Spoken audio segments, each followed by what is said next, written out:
¿Qué tal, chicos? Muy buenos días, chicos del tercer año de secundaria del Colegio Preuni en Cañete.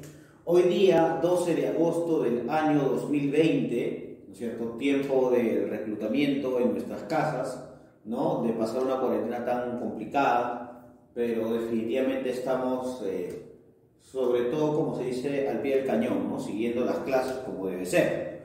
Chicos, como se darán cuenta, estamos retornando al curso primigenio, que es literatura, ¿correcto?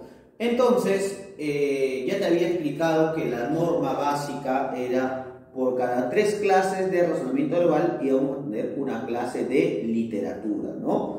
Ya te había explicado que no tienes que comprar un cuaderno diferente, lo tienes que hacer en el mismo cuaderno para que de alguna manera pues puedas ordenarte, ¿no? Pero siempre es importante recordar que estamos siguiendo una secuencia de temas importantes, ¿no? Si el último tema de literatura que vimos, si mal no recuerdo, fue Renacimiento español, el día de hoy tenemos que ver el siglo de oro o la edad de oro, ¿no? Solamente para acordarnos de ciertos puntos con respecto a la edad de oro, se le llama así, ¿no es cierto?, porque de alguna manera se establece el apogeo de España. Ese apogeo se da en el aspecto cultural y en el aspecto económico, ¿no? Estamos hablando más o menos de entre el siglo XVI, ¿no es cierto?, entre el siglo XVI y el siglo XVII. Profesor, una pregunta. Entonces, ¿no es cierto?, estamos manifestando que la edad de oro aparece, ¿no es cierto?, precisamente después de la Edad Media, ¿no es cierto?, que ya también hemos visto la Edad Media española o la literatura medieval española, ¿no? Entonces, profesor, el apogeo de España se da por esas épocas, sí, el apogeo económico, cultural e histórico, ¿correcto?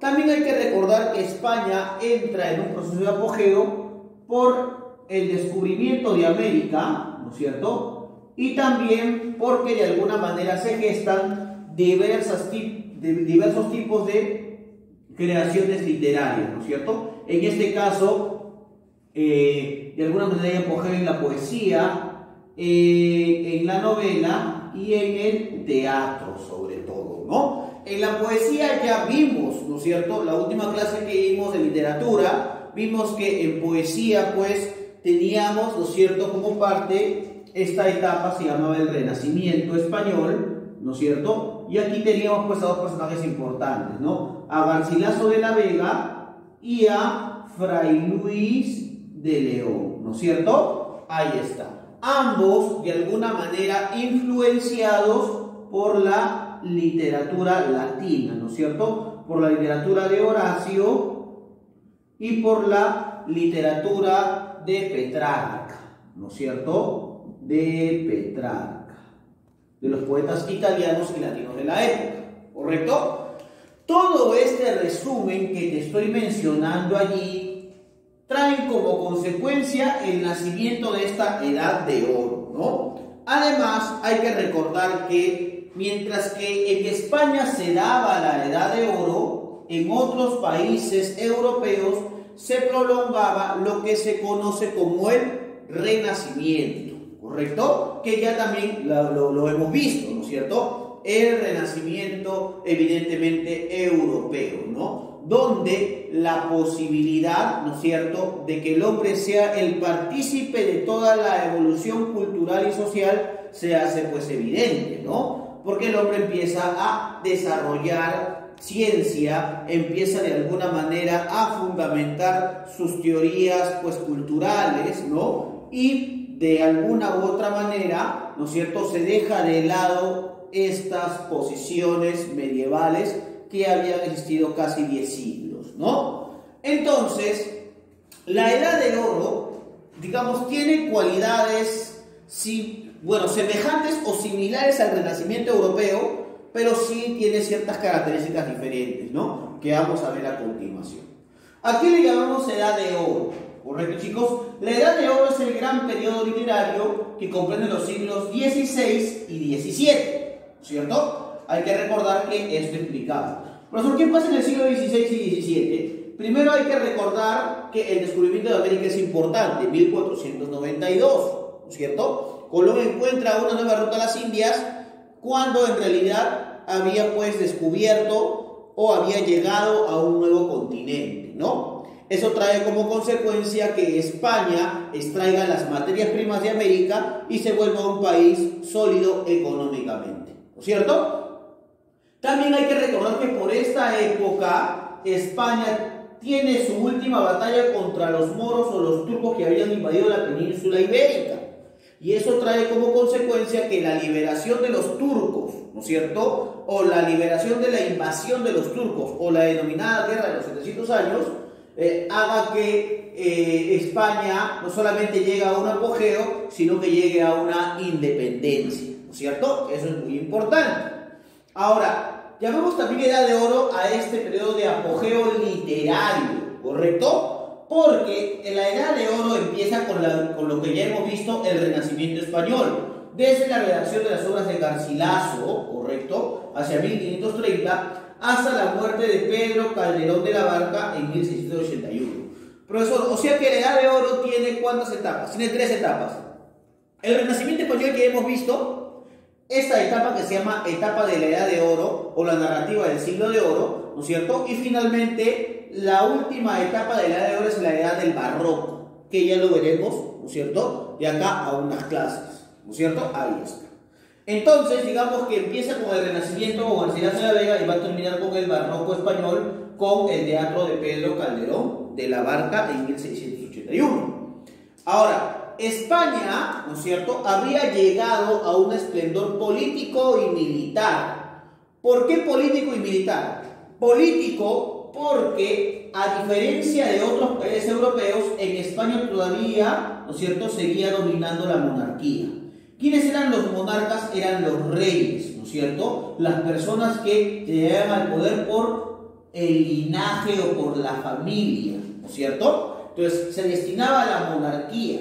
En otros países ya la monarquía había perdido el poder y lógicamente que en toda Europa la nueva clase política y social que surgiera la burguesía, ¿no es cierto? Pero en España todavía existía, ¿no es cierto?, la monarquía. ¿Y militar por qué, profesor? Porque militar, ¿no es cierto?, España se enfrenta a los turcos otomanos en su última batalla, en la batalla de Lepanto, y estos van a triunfar, ¿no es cierto? Y de alguna manera van a expulsar a los turcos de la península ibérica y van a recuperar su hegemonía, ¿no es cierto? ¿Quiénes son los monarcas que van a gobernar en este periodo de la Edad de Oro? Por ejemplo, Carlos I, Carlos V, Felipe II, Felipe III y Felipe IV, ¿no es cierto? Van a conducir a España a la hegemonía europea.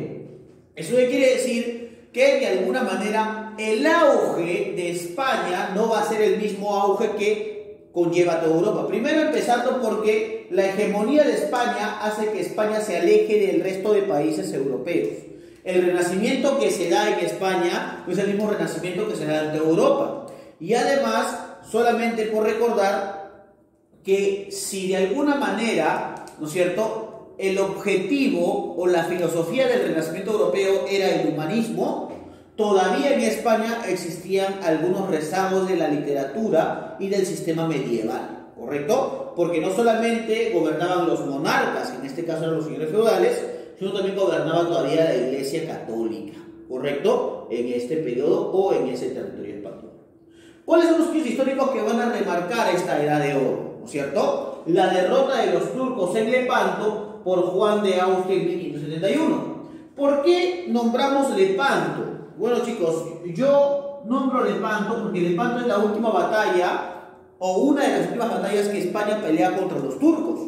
Y además, ¿por qué hablo de Lepanto? Porque Lepanto será el lugar, digamos, donde va a participar dentro de la guerra don Miguel de Cervantes Saavedra, que es de quien vamos a hablar el día de hoy, ¿no es cierto? Esta derrota de los turcos en Lepanto hace que España recupere su hegemonía.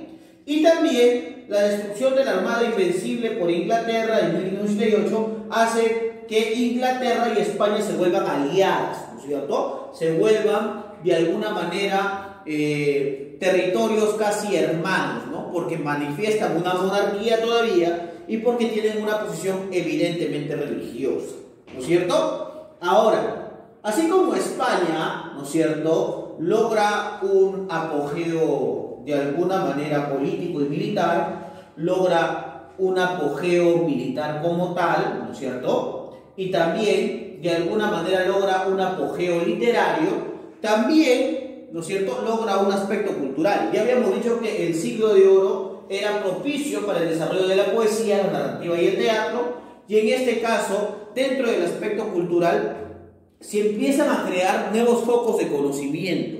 Un conocimiento que estaba determinado no solamente por la creación de alguna manera de una nueva gestación o un nuevo pensamiento, sino que se empiezan a crear esos espacios denominados universidades, ¿no es cierto? Se crea pues la universidad, por ejemplo, de Alcalá de Henares, ¿no es cierto?, con Francisco Jiménez de Cisneros, ¿no? Y se va a dar además la publicación de la Biblia Complutense. Profesor, o sea que España logra adaptar, ¿no es cierto?, la palabra de Dios, ¿no es cierto?, a la cultura española. Claro que sí, ¿no es cierto? Existe la Biblia Complutense o se publica la Biblia Complutense que da a conocer precisamente la doctrina religiosa, pero desde una visión española. Y también existe el apogeo pues de las artes plásticas, ¿no? Aparece el Greco, Francisco Sumarán, Diego Velázquez, etcétera, etcétera, ¿no? Estos pintores y escultores de la época que afianzan, ¿no es cierto?, lo que sería de alguna manera la edad de oro, pero en las artes plásticas, ¿no? Por si acaso, también la edad de oro se le llama siglo de oro español, porque en menos de un siglo, ¿no es cierto?, España llega a independizarse de Europa y logra su apogeo económico, ¿no? Independizarse de Europa porque España logra definitivamente pues una estabilidad económica y política, pero también se llega a independizar de Europa y esto va a traer después consecuencias nefastas, ¿no? ¿Y por qué no son consecuencias nefastas? Porque cuando España empieza a perder su poderío y muchos países de América empiezan a independizarse, España da la vuelta a Europa, a sus hermanos países, y se da cuenta que el resto de Europa ha evolucionado mientras que ellos se han quedado rezagados en el tiempo, ¿no es cierto? ¿Y por qué rezagados en el tiempo? Porque hay que recordar que España, ¿no es cierto?, todavía tenía esta vinculación religiosa, ¿no es cierto?, a diferencia de Europa que ya había pasado pues la página. ¿Correcto, chicos?